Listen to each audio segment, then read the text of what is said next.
नमस्कार दोस्तों, आज मैं फिर हाज़िर हूँ आपके सामने एक नई वीडियो लेकर।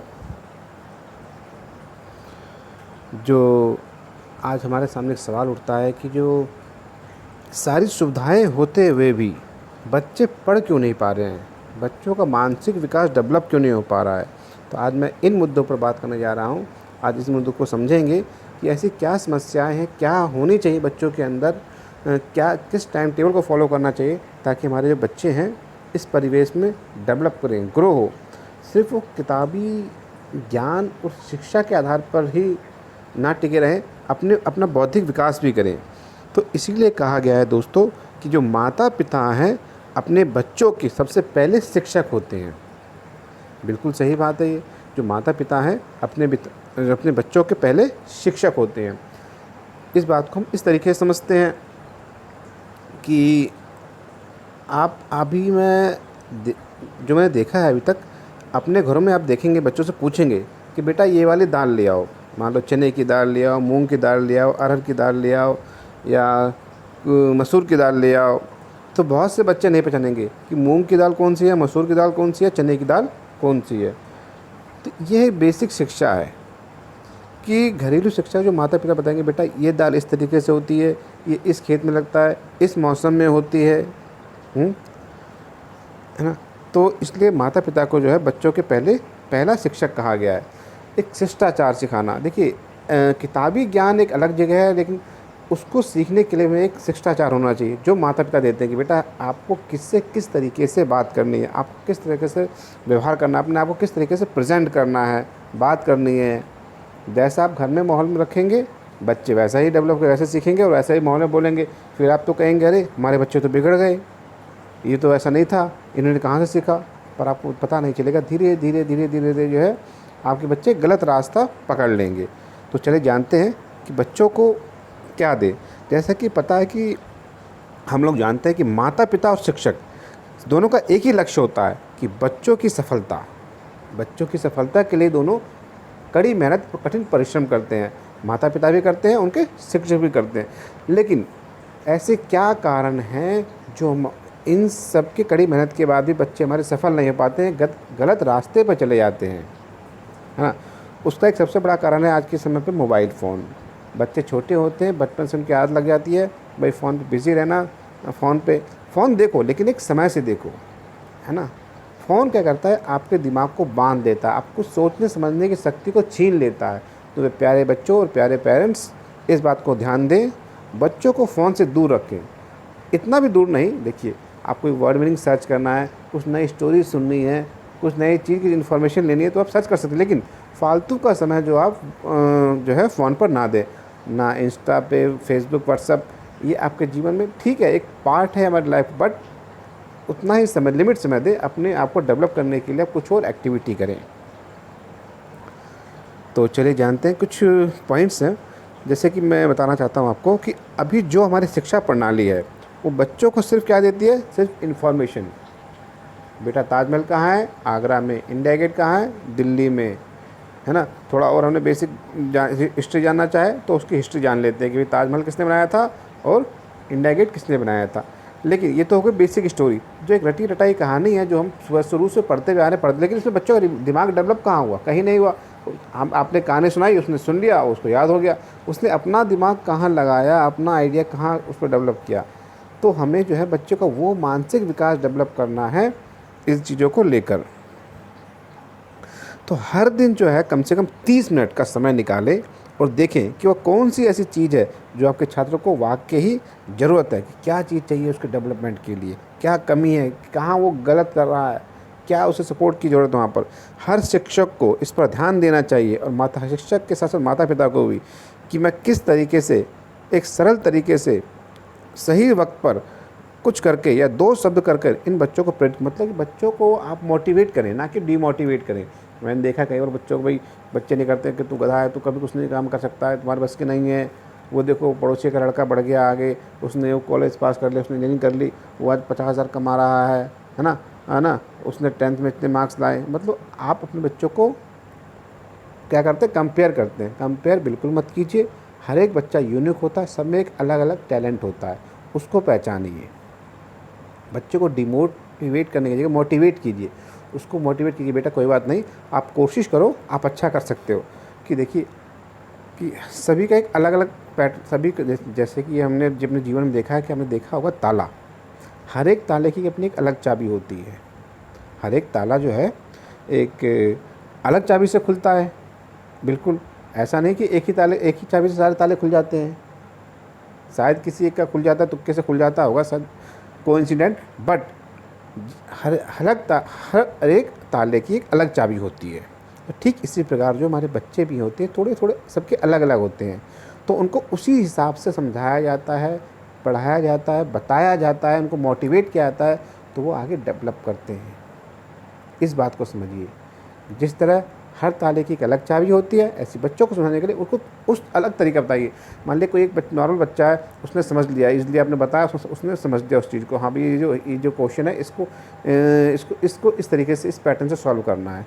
लेकिन एक वही दूसरा बच्चा है, वो नहीं समझ पा रहा है, तो आपको वहाँ पर दूसरी ट्रिक लगानी पड़ेगी, ताकि वो बच्चा किस ट्रिक से इस चीज़ को समझता है। कोई दैनिक व्यवहारिक चीज़ के एग्जाम्पल लेकर आपको बताना पड़ेगा कि बेटा इस तरीके से होता है। कि जैसे एग्जांपल कि आपके पापा ने आपको 5 रुपये दिए, आपने 2 रुपये की आइसक्रीम खा ली, कितने पैसे बचे आपके पास, तो फ़ौरन कैलकुलेट करेगा। और आप कहेंगे तुम्हारे पास 5 रुपये हैं, 2 घटाओ कितने बचेंगे, तो क्या कैसे घटाएं, क्या मैनेज करें, किस तरीके से करें, बच्चा थोड़ा सा यहाँ पर कन्फ्यूज़ हो जाता है। तो इसीलिए उन तरीक़ों को ढूंढें जिससे बच्चे समझ सकें। अगला पॉइंट है, बच्चों को बोलें कि योग को जीवन का अंग बनाएं। आप भी बनाएं। क्यों ज़रूरी है कि अपने बच्चों को दिन में अपना कम से कम आधा घंटा योग को देने के लिए कहें।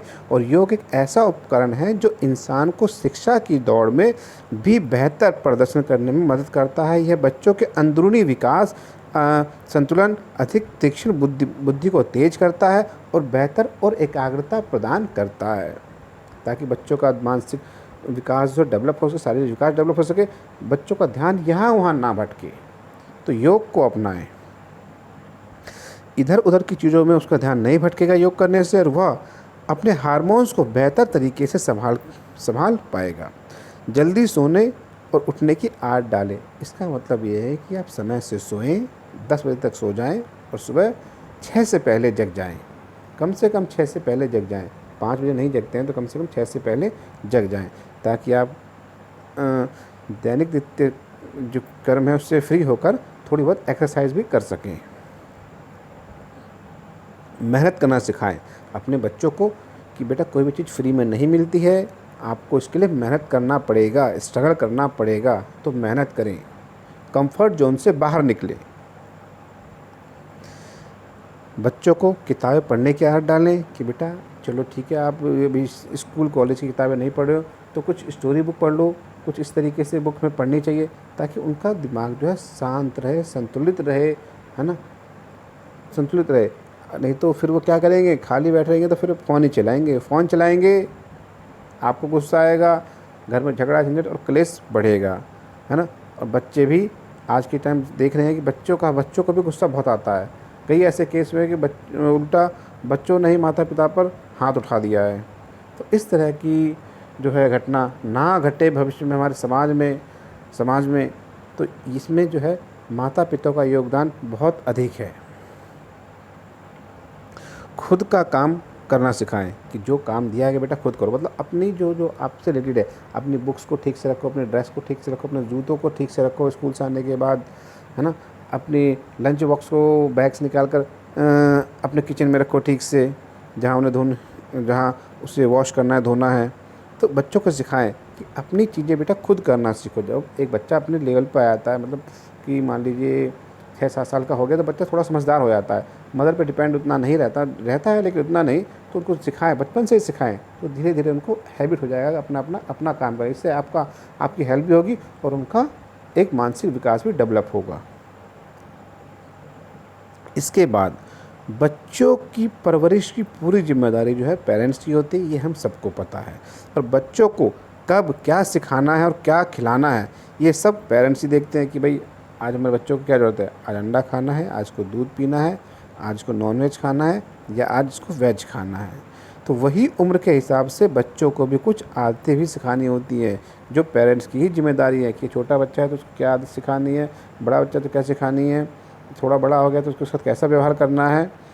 ये सारी चीज़ें जो हैं पेरेंट्स ही सिखाते हैं। आपने भाई ट्यूशन लगा दिया, ठीक है भाई मैंने बच्चों का ट्यूशन लगा दिया है, मैं तो 2,000 रुपये पे करता हूँ और जो इसके अलावा, लेकिन मेरे बच्चों को डेवलपमेंट नहीं आ रहा है, कुछ सीख नहीं पा रहा। सीखे है कहाँ से?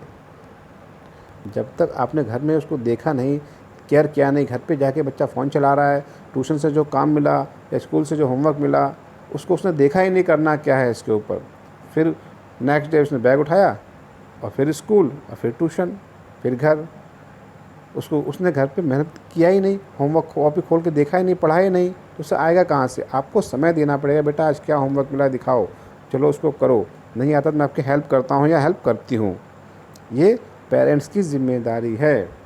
आपने ट्यूशन, भले ही आप ट्यूशन में 2,000 फीस पे कर रहे हैं, स्कूल में 5,000 फीस पे कर रहे हैं, ये मैटर नहीं करता। मैटर ये करता है कि बच्चों को आप समय कितना दे रहे हैं। दूसरे कुछ गोल्डन वर्ड्स हैं जो बच्चों को ज़रूर सिखाएं, जैसे please, thank,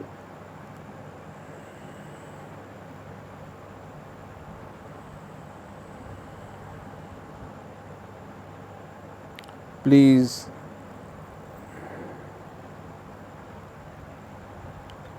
please, thank, you are welcome, excuse me, I am sorry, may I. ये कुछ बेटा गोल्डन वर्ड्स हैं जो बच्चों को आने चाहिए कि प्लीज़ का यूज़ कब करना है, थैंक यू का यूज़ कब करना है, वेलकम का यूज़ कब करना है, एक्सक्यूज़ मी कब कहना है, आई एम सॉरी कब कहना है, मे आई कब कहना है। इसके बाद यह पेरेंट्स की जिम्मेदारी है कि वह अपने बच्चों को सही और गलत के बीच अंतर सिखाए कि बेटा सही क्या है और गलत क्या है। ऐसा नहीं कि बच्चों को अपने भ्रम में डाल लिया कि भाई यही होता है जो मैंने कहा, यही गलत है, एकदम यही होता, यही सही है, जो हम कह रहे हैं यही सही है, दूसरा को सही होता नहीं है। उनको बताएं कि सही क्या है और गलत क्या है। समाज में बहुत सी चीज़ चलती हैं, बहुत से अंधविश्वास होते हैं, बहुत से लोगों के बीच मतभेद बातें होती हैं। उनको बताएं कि बेटा सही क्या है और गलत क्या है।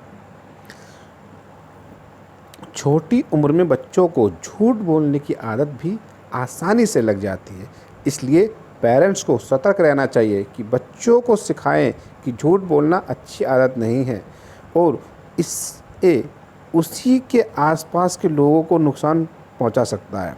अब देखिए, एक छोटा बच्चा है, अगर आप बचपन से झूठ बोलता है तो आपने सोचा चलो अच्छा अभी छोटा बच्चा क्या है, तो आप हंस देते होंगे, अरे वाह कितना अच्छी बात है, तुतला के बोल रहा है, झूठ बोला कोई बात नहीं। लेकिन वही बच्चा जब थोड़ा बड़ा हो जाता है फिर झूठ बोलता है तो आपको बहुत बुरा लगता है कि तुमने मुझसे ये वाली बात छुपाई, तुमने किया कैसे। फिर धीरे धीरे जो है अपनी बातों को छुपाना शुरू कर देता है और आपसे झूठ बोलना शुरू कर देता है। आपको मालूम नहीं है, लेकिन जब कोई ऐसी बड़ी घटना घट जाती है तो आप लोग हैरान और परेशान हो जाते हैं कि ये अभी बच्चा ऐसा हो गया हमारा, इस तरीके से करने लगे हमारे साथ व्यवहार। तो अगर बच्चा बचपन से गलती कर रहा है, झूठ बोल रहा है, तो उसको डांटे कि बेटा नहीं ऐसा नहीं कहते। पनिशमेंट ना दें, पनिशमेंट की ज़रूरत हो तो पनिशमेंट दें, बट कुछ ऐसा लगता है उसको समझाएं कि झूठ बोलना गलत है, झूठ नहीं बोलना। आप मुझसे शेयर करो, मैं आपकी सहायता करूँगा या सहायता करूँगी या हेल्प करूँगा। बट जो पेरेंट्स हैं उनको थोड़ा सा एक्स्ट्रा एफर्ट डालना पड़ेगा यहाँ पर, नहीं तो बच्चे ने अगर झूठ बोलने के लत पकड़ ली तो बस मम्मा आज पेट में दर्द है, आज होमवर्क नहीं किया, आज मेरे फ्रेंड ने ऐसा कर दिया, मुझे उसने ऐसा कर दिया, कंप्लेंट्स रहेंगे, आप भी उसमें हाँ में हाँ मिलाएंगे और आगे जाकर फिर आपको पछताना पड़ेगा। इसके अलावा बच्चों को ईश्वर में आस्था रखें, माता पिता का सम्मान करना सिखाएं, सत्यनिष्ठ और ईमानदारी सिखाएं, सहयोग की भावना सिखाएं, कर्तव्यनिष्ठ की भावना बताएं, प्रेम की भावना सिखाएं, बच्चों के अंदर पैदा करें, देश के प्रति सम्मान की भावना पैदा करें, देश के प्रति प्रेम की भावना पैदा करें, सहन शक्ति सिखाएं कि कुछ कह दे कोई तो उसको सहना सीखो। ऐसा नहीं कि आपने फ़ौरन रिप्लाई कर दिया, आपने कैसे कह दिया मुझे, ऐसा हो गया वैसा हो गया, इस तरीके से बच्चा। आज के समय देखोगे अगर आप कि बच्चे सहनशील नहीं हैं, 2 मिनट नहीं लगते, कुछ पल नहीं लगते कि आपको फ़ौरन रिप्लाई कर देते हैं, मतलब जवाब इस तरीके से देते हैं कि बस आप उसके आगे बोलना बंद कर देंगे। ठीक है, आपकी जो इच्छा करो, मैं आपको कोई सहायता या कोई हेल्प या कोई गाइड नहीं करने वाला, ठीक है करो। तो बच्चे सहनशील नहीं हैं।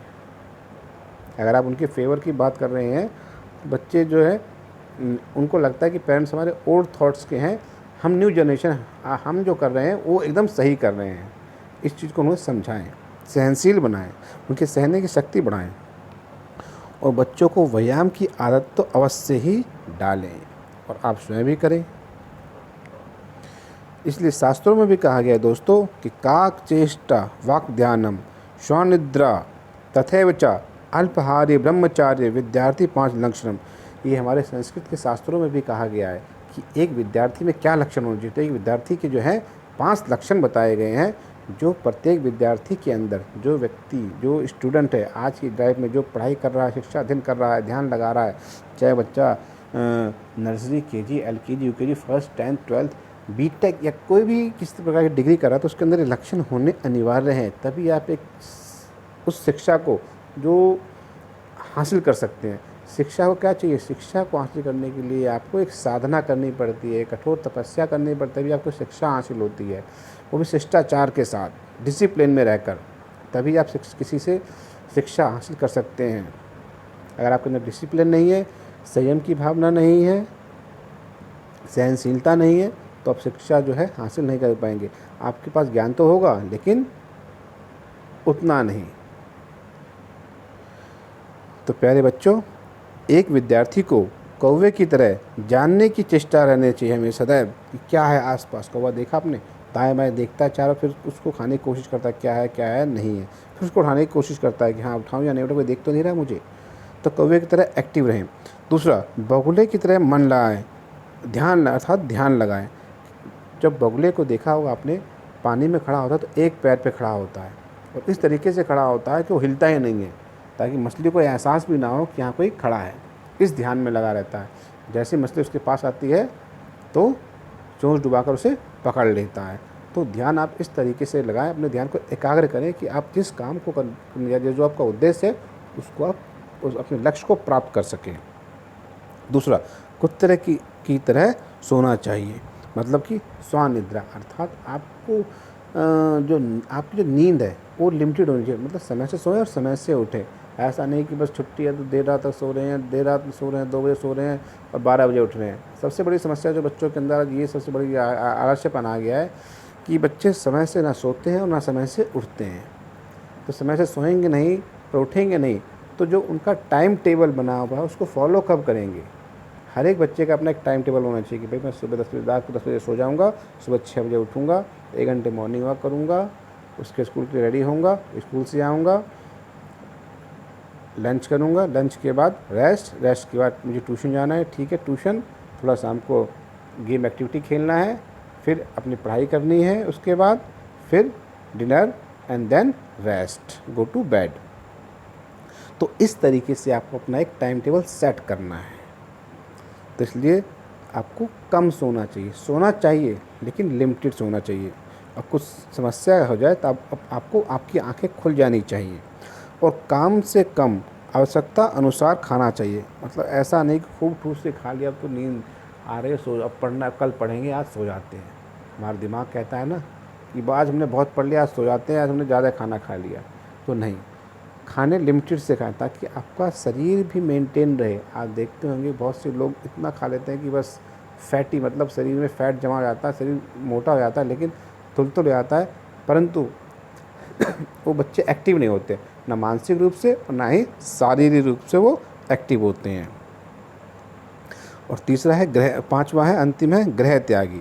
मतलब घर से बच्चों को ज़्यादा मतलब नहीं होना चाहिए। मतलब का मतलब ये है कि माता पिता कर रहे हैं ठीक है, बाकी चीज़ें हो रही हैं, लेकिन उस बच्चे को जो है अपनी स्टडी, अपने पढ़ाई पे फोकस अधिक करना चाहिए कि मेरा लक्ष्य क्या है। मेरा लक्ष्य है मुझे पढ़ना है, मुझे माता पिता ने स्कूल पढ़ने के लिए भेजा है, मैं बैग टांग के जा रहा हूँ स्कूल, तो पढ़ने के लिए जा रहा हूँ, ट्यूशन जा रहा हूँ, पढ़ने के लिए जा रहा हूँ। मेरा लक्ष्य है पढ़ाई। नियमित समय में अपने कोर्स को सिलेबस को ख़त्म कर इसको कंप्लीट करना और इसे याद करना। तो आपका ये लक्ष्य होना चाहिए, ना कि उससे झगड़ा करना, उसका ये चीज़ें कमी हो गई, आज घर में आटा दाल नहीं है, आटा नहीं है, चावल नहीं है, या और भी चीज़ें ऐसी मैनेज नहीं हो पा रही, इसमें आपका इंटरफेयर नहीं होना चाहिए। ये आपके माता पिता हैं सब करने के लिए, इन पे वो लोग ध्यान देंगे। कुछ चीज़ें कभी नहीं होती हैं तो उसको आप इग्नोर कर दीजिए। कभी अगर कम मिला, कभी होता है, कभी कम मिलता है, कभी ज़्यादा मिलता है, कभी फैसिलिटी चीज़ें मिल जाती है, कभी नहीं मिलती है। तो ये चीज़, इन चीज़ों को इग्नोर करते हुए आपको अपने लक्ष्य की तरफ ध्यान रखना चाहिए कि मेरा उद्देश्य सिर्फ पढ़ना है। आज नहीं मिलेगा वो चीज़ें कल मिल जाएंगी आपको। तो मेरे प्यारे बच्चों, ये 5 लक्षण अगर आप जीवन में अपनाते हैं तो जो तरक्की का रास्ता है, कामयाबी का रास्ता है, कामयाबी का द्वार आपके लिए खुल जाता है। तो उम्मीद है आपको ये वीडियो अच्छी लगी होगी। इसके अलावा एक पॉइंट और है नीचे, बच्चों के लिए मैं कहना चाहूँगा कि करत करत अभ्यास ते जड़मति हो सुजान, और रसरी आवत जाते सिल पर पड़त निशान। ये एक दोहा है कि अगर आप किसी काम को हमेशा करते रहते हैं तो उम्मीद है, ये 100% कन्फर्म है कि आप उसमें कामयाब अवश्य होंगे, बशर्ते कि आप ईमानदारी से, पूरी लगन से, पूरी मेहनत के साथ आप वो काम कर रहे हैं। तो इसी के साथ प्यारे बच्चों और प्यारे अभिभावकगण, मैं धन्यवाद कहता हूँ आप सभी को। आपको ये वीडियो अच्छी लगी हो तो लाइक करें, सब्सक्राइब करें और अपने दोस्तों को भी शेयर करें, ताकि उनके बच्चे भी पढ़ें, देखें, सीखें और अपने जीवन में कुछ परिवर्तन लाएं, जीवन में बदलाव लाएं। ये जो फ़ोन की वजह से बच्चे अपना समय फ़ोन में ही गंवा रहे हैं, एक टाइम टेबल बनाएं, एक समय निश्चित करें कि कब सोना है, कब खाना है, कब फ़ोन देखना है, कब खेलना है। तभी आप कुछ जीवन में अपना लक्ष्य प्राप्त कर सकते हैं, कामयाब होंगे। सभी लोगों को धन्यवाद। थैंक यू फॉर वॉचिंग प्यारे दोस्तों।